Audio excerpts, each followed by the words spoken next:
The resurgence of 2D Japanese role-playing games, or JRPGs, is a super exciting trend in the video game industry, characterized by a return to classic aesthetics, turn-based mechanics, and story-driven narratives.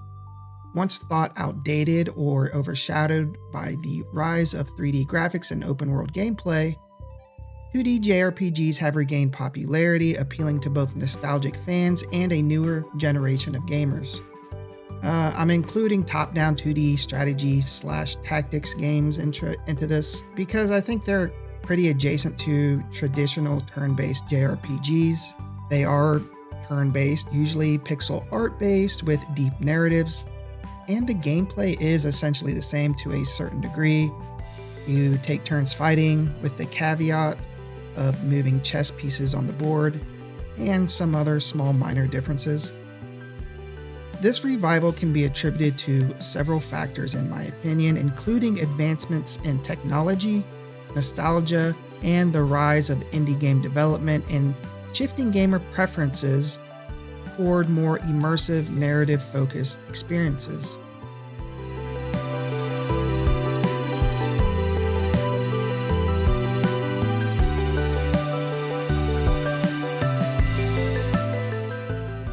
The resurgence of 2D JRPGs is partially driven by nostalgia for the golden age of JRPGs.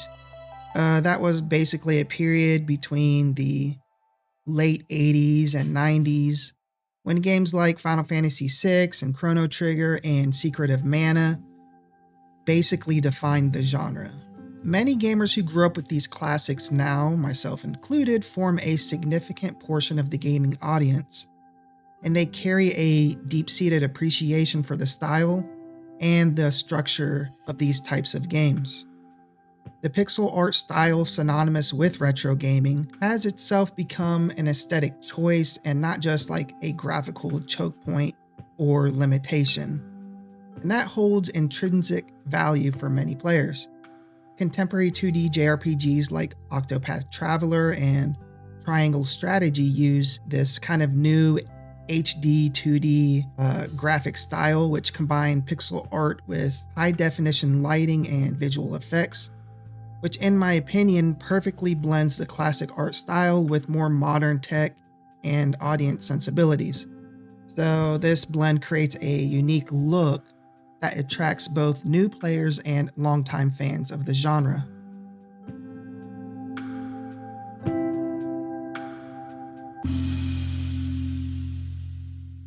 The technological evolution of game development tools has greatly facilitated the resurgence of 2D JRPGs. Tools like RPG Maker, which I remember renting RPG Maker, like an old version of it from Blockbuster on the PS1. Yeah, I think it was the PS1, and thinking I was going to create like the next great JRPG.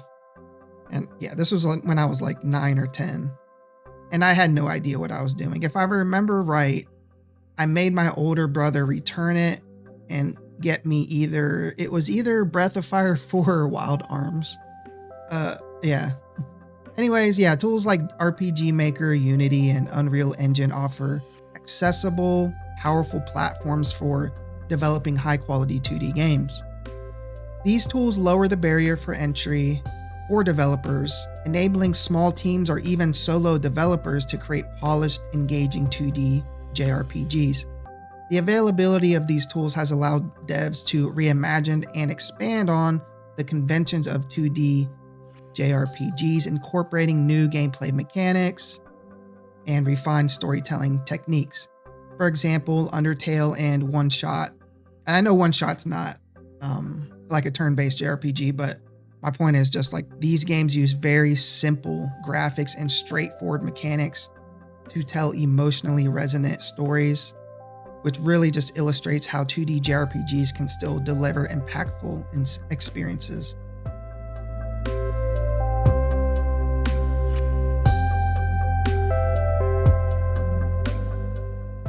The indie game development scene has also been instrumental in the 2D JRPG renaissance. Take a drink every time I say 2D JRPG.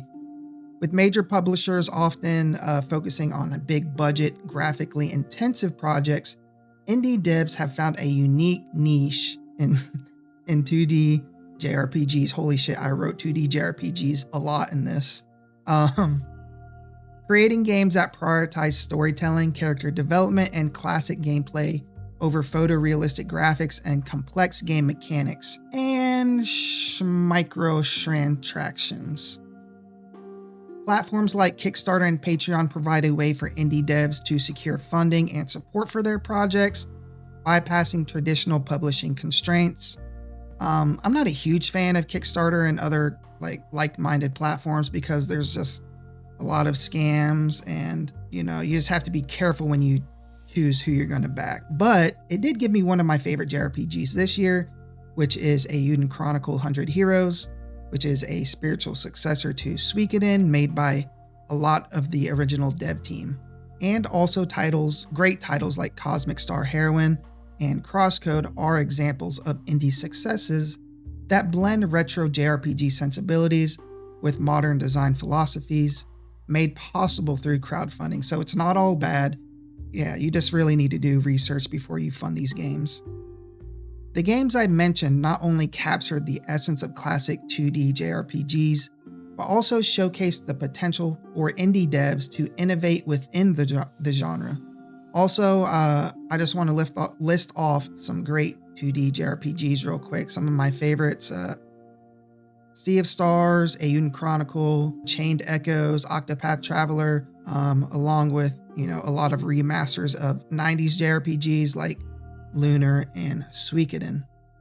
Player preferences have also shifted, with many gamers increasingly interested in story-driven experiences that don't rely on hyper-realistic graphics or high-octane gameplay and action. Turn-based JRPGs are known for their immersive narratives, character development, and emotional depth, often incorporating complex philosophical themes that resonate with players on a little more deeper level than something like Call of Duty. If you like Call of Duty, that's awesome. More power to you.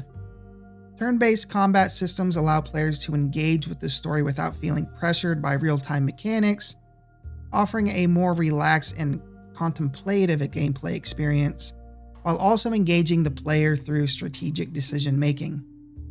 In an era where fast-paced competitive games are dominant, the slow, methodical pacing of 2D JRPGs, I'm just going to say JRPGs from now on, can feel refreshing, and I'd argue even a little therapeutic and calming. Moreover, the rise of streaming platforms has exposed new audiences to classic JRPGs, generating renewed interest in the genre. A lot of popular streamers and content creators have played older titles on platforms like Twitch and YouTube, introducing these games to younger and newer audiences. The accessibility of these JRPGs on modern consoles and online marketplaces like Steam also contribute to the genre's resurgence. A lot of older titles are being remastered and re-released on, the Switch and PlayStation and Xbox and Steam. I mean, you can basically play Chrono Trigger and Final Fantasy VI on everything except an electric toothbrush at this point.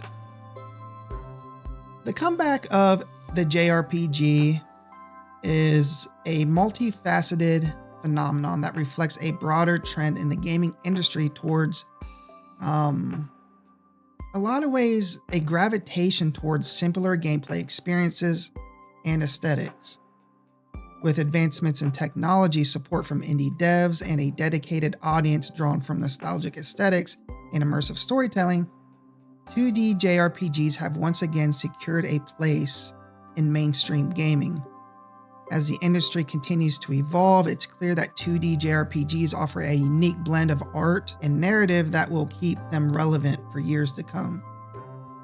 In an age of constant technological advancements, just better graphics, more higher fidelity, more pixel count, realistic hair design and physics and all that, the success of these 2D JRPGs serves as a reminder that compelling storytelling and creative design can transcend graphical fidelity, creating lasting impact in the gaming world.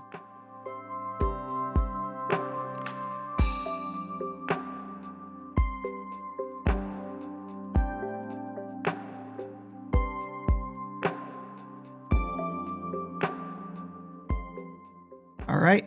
Thank you all for watching again. Don't forget to like and sub, but only if you actually liked the video. And if you didn't, I understand. Thank you for stopping by anyways. Maybe I can get you on the next video. Let me know if you think this resurgence in these old school Japanese RPGs is here to stay, or is this just a passing phase? Let me know in the comments. And let me know what 2D JRPGs you're looking forward to, whether it's new or old or a remaster. Personally, I'm ready for the Lunar Collection and the Suikoden remasters. I'm super pumped for those. Excuse me. And again, thank you for tuning in and have a blessed day.